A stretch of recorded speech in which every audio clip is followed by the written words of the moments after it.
Welcome back to Daily Bach. Today I want to point something out about the bowing in this piece that we've been learning. We don't actually have the original copy that Bach made. All we have are copies. And I'm not talking about photocopies, I'm talking about people actually looking and writing down, making a copy of what he wrote. So that means not everybody had the best handwriting, and maybe they didn't write the right bowing, so we're not exactly sure what Bach originally wrote in terms of which direction your bow should go.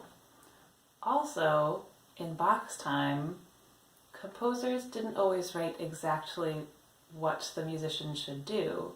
They just left it up to the performers to decide if they wanted to do a slur or separate bows.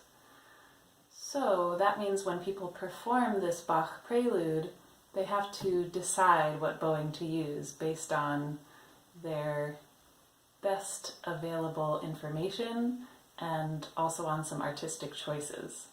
Since we're just learning this piece, we're actually stealing Yo-Yo Ma's bowings.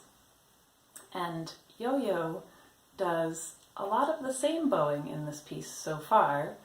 He does the first 3 notes slurred, and then separate bows, and then in the middle of the measure 3 notes slurred again and separate bows. For example, the first measure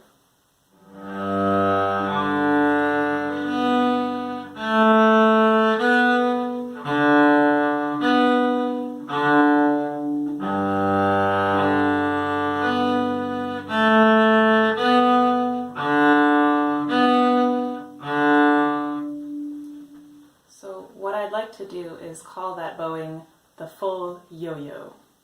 But he also does only 1 slur sometimes in a measure, so let's call that one the half yo-yo. For example,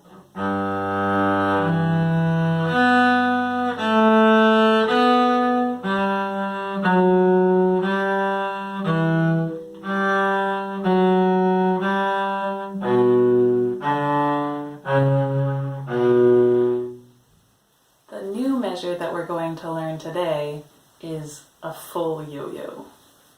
Now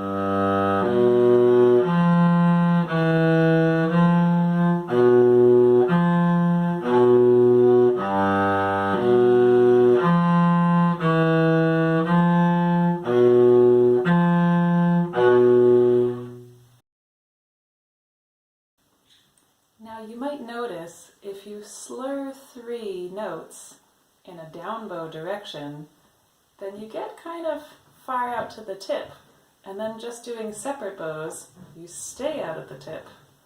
Then when you need to do the next down bow slur, you go even more out to the tip. So here's one solution. After you do the down bow slur, you have to really discreetly and subtly zigzag your bow back towards the frog, so you don't get stuck out at the tip.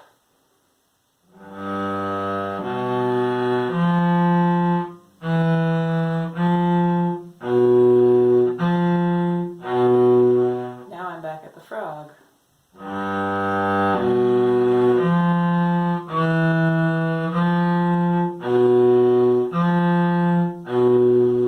Then I'm back at the frog again, so I can repeat my full yo-yo as many times as I need to.